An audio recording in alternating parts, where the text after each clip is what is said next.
Trade union সমূহের ডাকে, বামপন্থী ট্রেড ইউনিয়ন সমূহের ডাকে সাধারণ ধর্মঘট এর প্রথম দিন বীজপুর অঞ্চলে দোকানপাট খোলা আছে।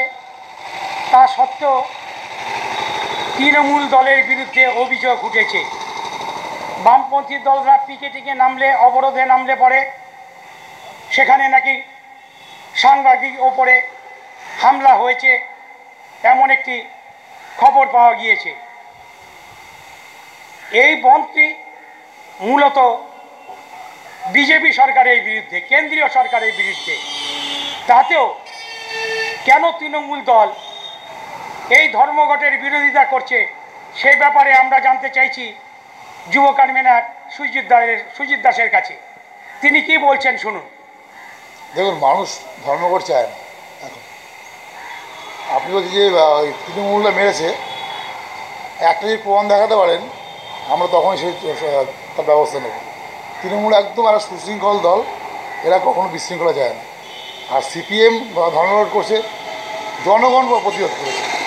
আপনি স্টেশনে গিয়ে দেখেন, শুনে দেখেন যে যারা কাজে বেরিয়েছে সেই লোকগুলো তারা করেছে যে কী করছে আমরা এখানে কিসের ধর্মঘট। এখন আমরা যে যাচ্ছি আজকে সারাদিন কাজ করব, তারপর রাত্রিবেলা এসে আমার সংসার চাল কিনতে হবে, আমার সংসার চালাবো। আমি কাজ করতে না পারি কী করে হবে? জনগণ তারা করেছে ওদের।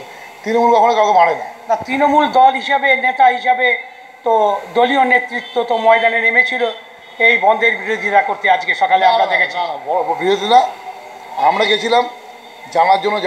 যারা ধমকাচ্ছিল সিপিএমের লোকেরা, যাদের তারা আশ্বস্ত করেছে আমরা আছি পাশে, যদি কেউ আপনার ধমকায় আমরা আপনার পাশে থাকি। আমরা বরঞ্চ এইটাই বলতে গেছি। তো সাংবাদিকদের ওপরে আপনি বলছেন কোনো ঝামেলা হয়নি? আমার নজরে নেই এখনও, এটা এখন আমার ভেতরে আসেনি। যদি আসে অবশ্যই আমরা দেখব।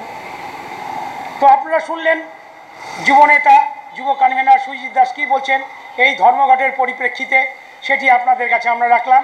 আমরা আরও অন্যান্য নেতাদের কাছে যাচ্ছি, স্থানীয় জনসাধারণের কাছে যাচ্ছি, তারা এই বন্ধকে কিভাবে দেখছেন সেটি আপনাদের কাছে তুলে ধরার চেষ্টা করছি।